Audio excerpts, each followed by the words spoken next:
Okay, today we've got a Compaq laptop. It is a Compaq CQ61.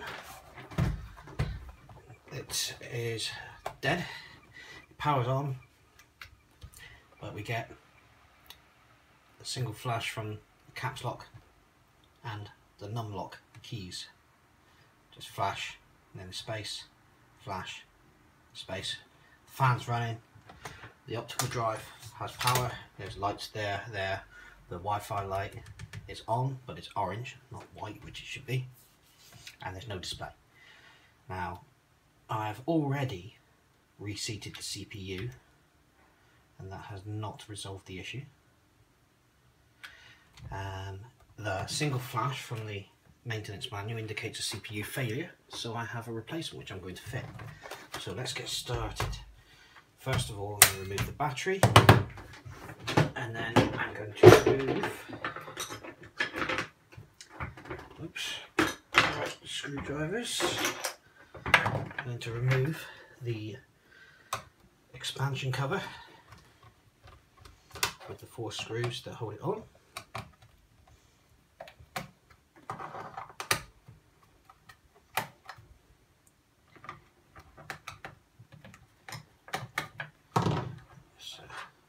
Off, and the wireless module cover held in just by 1 screw. That comes off. ESD band goes on.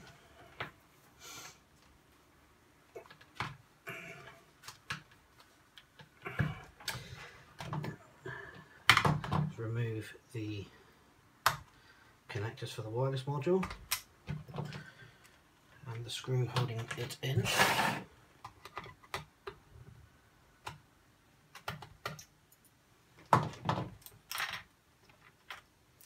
There it goes. Remove the RAM.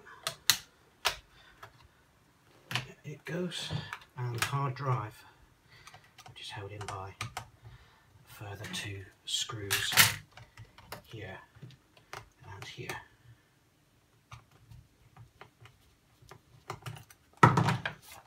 Tab, pull, lift, out it comes. The screws alongside it. Next is the optical drive, which is this screw here.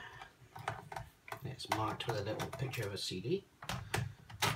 Pulls out. Next I'm going to remove the keyboard. And there are screws marked with a keyboard symbol.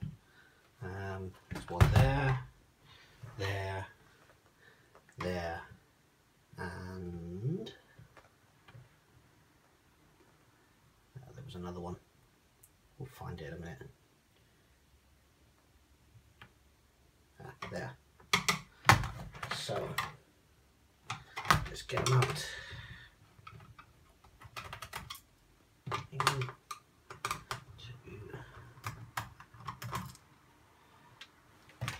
That one is inset, so you need a thinner screwdriver to get down to it. You need the correct thinner screwdriver to get down to it.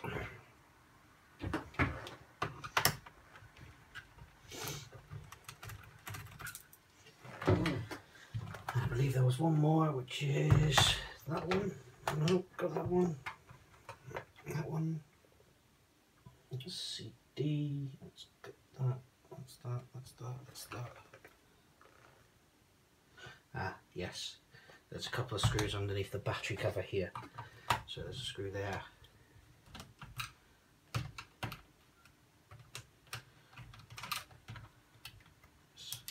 Remove that. And a screw here.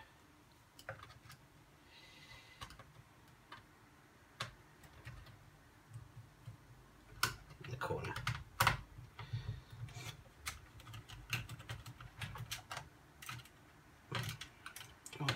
Undo.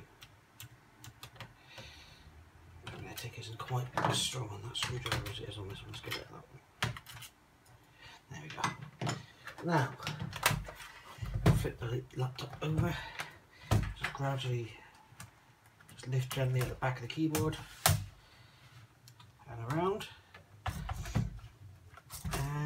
find that I've missed something probably. Oh no, there we go. It just needs to be gently persuaded. And then we lift this little tab up and remove the cable with the little tab there. So that's the keyboard removed. Now if you were just swapping the keyboard out, you only need to remove the expansion panels and the keyboard screws and the battery obviously. So we'll flip that back over, we'll put this screws with the keyboard. And I'll pause the camera while I go and get the replacement CPU.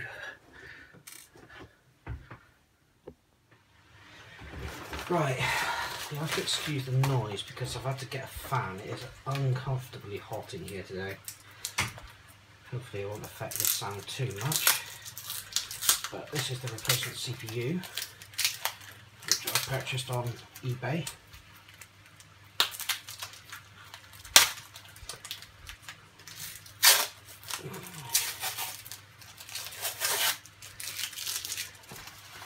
Hopefully it survived the trip.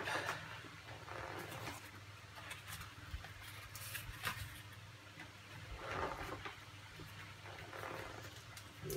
I think I'm going to need some scissors to get this open, or a knife. Great. 1 second. Right. ESD band on.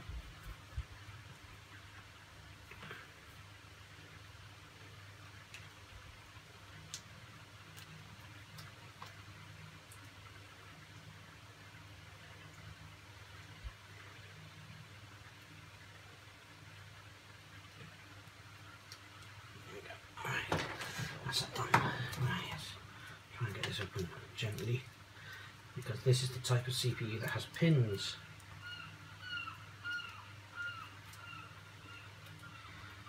Pins sticking out, so you do not want to damage them.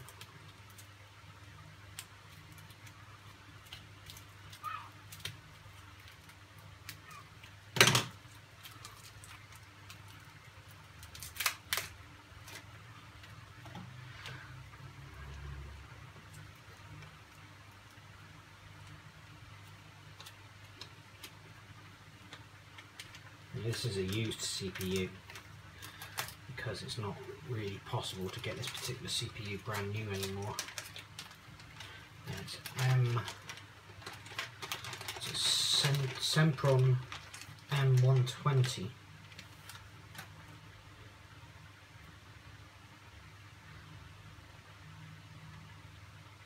So there's the CPU. Oh, try and get it in frame. Now, I'll put that to one side for a minute. Just inspect the pins and make sure they all look good.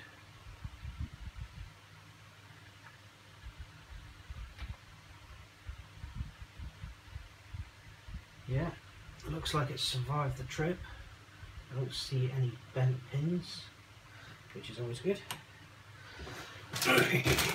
Right, next task is to remove the keyboard bezel, which is this black section here. I'm going to switch the light on. Okay, that made a lot of difference. I'm going to install some lighting up here. This is the first job I've done on my new workbench, by the way. I haven't shown you that. So there's the one screw there. I'm going to undo some connectors. This connector here, they just pull out. So grab the little blue tab, pull. That's the only connector I think you need to undo. But what you do need to do is pull through the. You have to undo this small microphone connector. Just pulls out and unthread it, as well as the wireless antenna cables from the channel in the top panel there.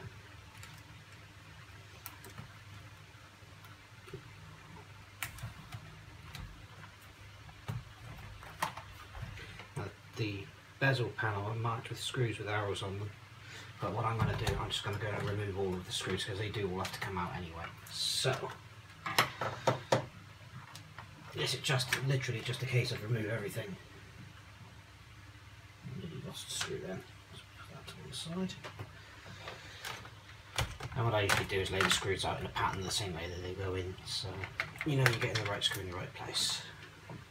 Generally they're mostly the same size anyway, but there are some exceptions.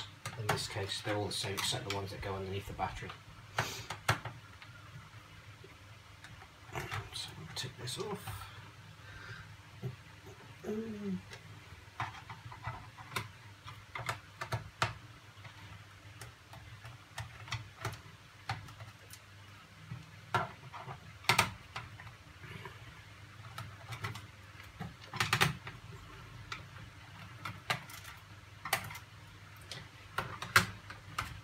If you're thinking about attempting this yourself, it is quite involved.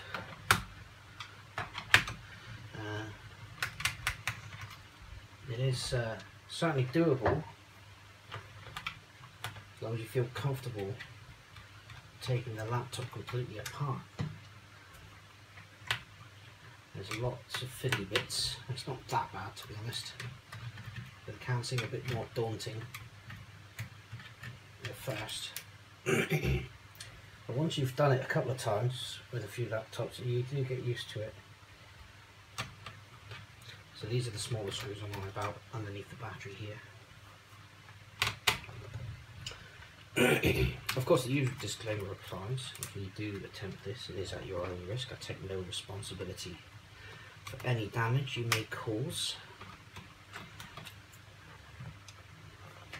As long as you disconnect the power beforehand, there's no risk of any nasties, except for maybe the CMOS battery there, but you'd have to be doing something really daft for that to go pop. It's not going to shock you or anything like that. I just don't like being short-circuited. So, screw there.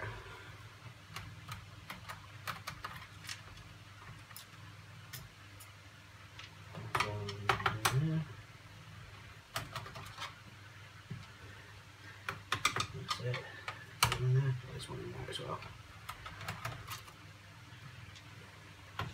I think that's all of them. No, I think that's all of them. Now, we should find, flip the laptop over, that I can prise up this black part.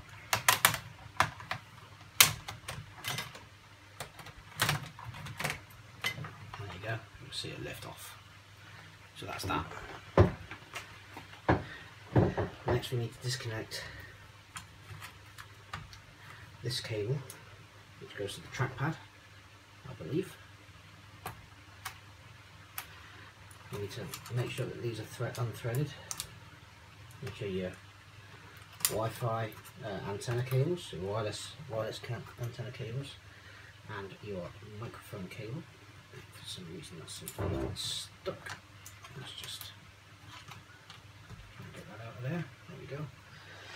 And now I need to remove the display assembly by pulling out this connector here. It just pulls up, and there are 3 screws on this side and 2 screws on that side. So we'll just remove these. So there's a screw. Yeah.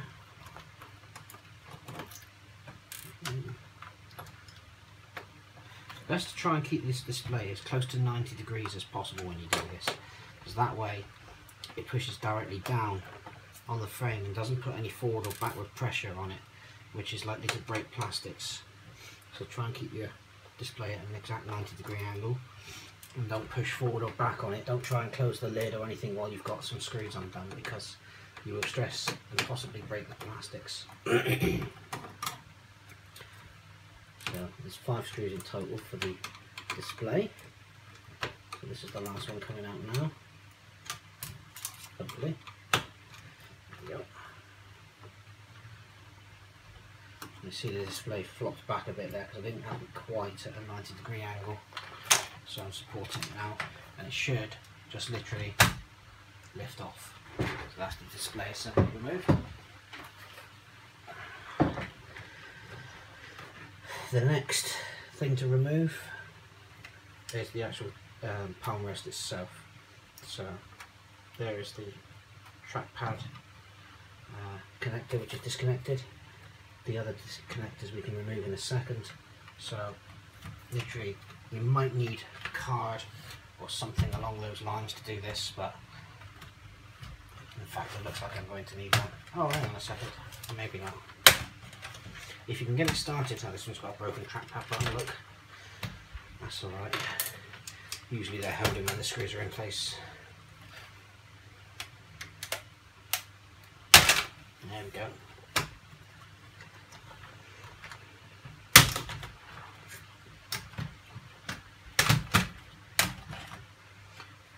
And that's the palm rest removed. The motherboard is held in by one screw, but first we need to remove 3 connectors. First we remove this one, which goes to the USB ports on the side. Just pulls out. This connector, which goes to the power input jack. Again, just rock it out gently and it disconnects. And you've got this one at the front, which I'm going to disconnect from both ends, which is the audio jacks at the front. Just put the cable over there. You don't need to remove the audio jacks, they can stay in situ, but there is one screw down here which needs to come out.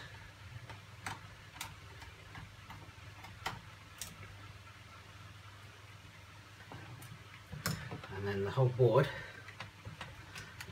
once I undo this connector, which is for the speakers, I'll flip the speaker out of the way, just lifts away.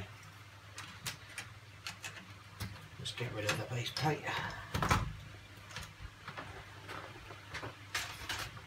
And flip the board over. Just push these connectors down so they don't get damaged. And our CPU's under here. So, 3 screws. And there's a connector here for the fan. So we'll remove the connector just by pulling it up and undo the 3 screws.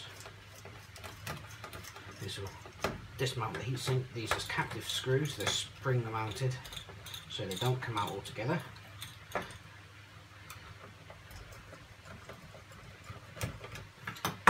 When they do come loose, the whole thing just lifts off like that. And you can see there's a pad on top of this chip here, which is your chipset, which mates up with this bit here, and there is some silicon gunk on there which we will be replacing.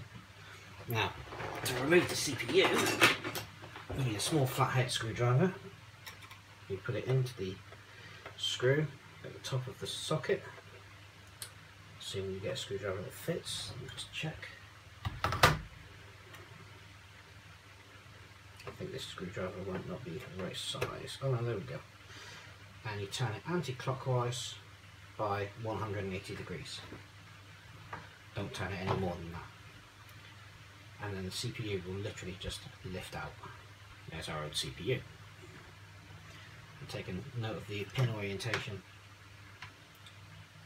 and match it up with the new CPU. Flip that one around, and the CPU should literally fall into place. If it doesn't, then you're not lined up properly. That feels like it's in. Just make sure it's all pushed in all the way. This is called a zero insertion force socket, or ZIF for short, which basically is what it sounds. You should have no force needed to insert the CPU, so there's no chance of bending any pins. If you need to apply force, it's not in right. So once the CPU is in place, turn the screw 90 degrees clockwise again. You'll feel it sort of give a little thump into place, and that's it. That CPU isn't going anywhere now. That's pushed the little pins up that hold it in place. So now we need to clean both the CPU and the heatsink, and then remount everything and do exactly the reverse of what we've just done. So I'm going to get some isopropyl alcohol and some cotton buds, and we'll do that. Okay, so we have isopropanol and cotton buds, Q-tips for you guys over the pond. We'll just get some alcohol on the end of the cotton bud. We'll just try and clean the worst of it up. In fact, this might be worth getting some kitchen roll, some paper towel. In fact, I'm going to get some paper towel for that one because it's a little bit more than what's the Q-tip can deal with. So here's a piece of paper towel. Let's just use that to get the worst of it off. There we go. And use the other end of the cotton bud dipped in alcohol, just to give this a good clean. So that's that one done. Now I'm going to do the same with the CPU. There's not much gunk on the CPU, so it shouldn't need much.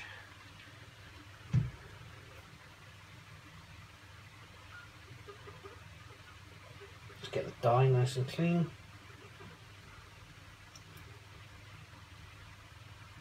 Careful not to break any of the little surface mount resistors that are around it. Let's give it a second to dry.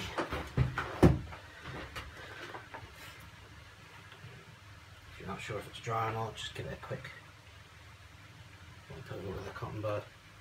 This stuff dries really quickly though. It's 98 or 99% pure alcohol, so it dries very, very quickly. 99.9%. So yeah, that's going to evaporate pretty sharpish. I've got gunk on my fingers. Lovely. Try and get that off. Alright, so here's some new gunk. This is thermal paste. You don't need a lot of it. Just a little bead in the middle. Oops. Try and get it on the die. I've actually made a bit of a mess there. This stuff can be quite messy. Doesn't matter if you do get it on the CPU, it's not conductive. This stuff isn't anyway. I'm not sure about the silver compound ones, the like your fancy ones that you get for gaming PCs and things like that. But for this purpose, this stuff is more than adequate. So let's put the ESD band back on. And what I'm going to do now is reassemble the whole thing exactly in the reverse of what I've just taken it apart. So I will speed this part of the video up.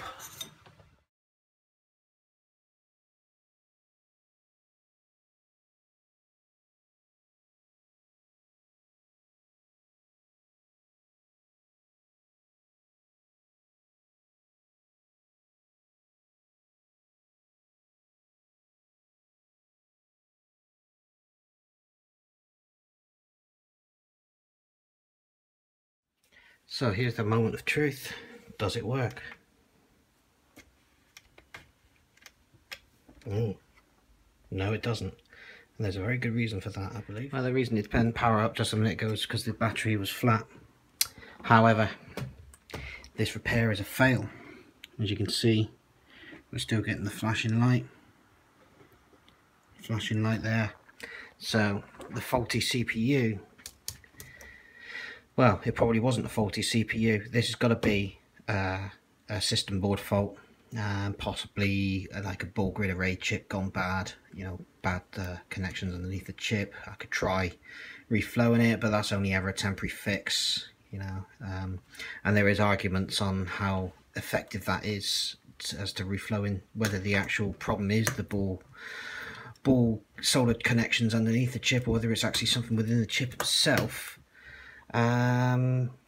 So I am going to call this one dead and inform the owner that it's probably going to need a new main board, and that it's probably not going to be economical to do this. I mean, you could pick up a second-hand board on eBay, or it's you know, it's a Windows 7 laptop. It probably comes from around 2009, 2010, so it's like 6 years old at least. And it's just not really worth spending any money on. So unfortunately, this one is a goner. So this will be, I'll remove her hard drive and extract her data for her. And this will be the scrapped or returned to the owner for them to do what they want with. So, can't win them all. Never mind. Thanks for watching.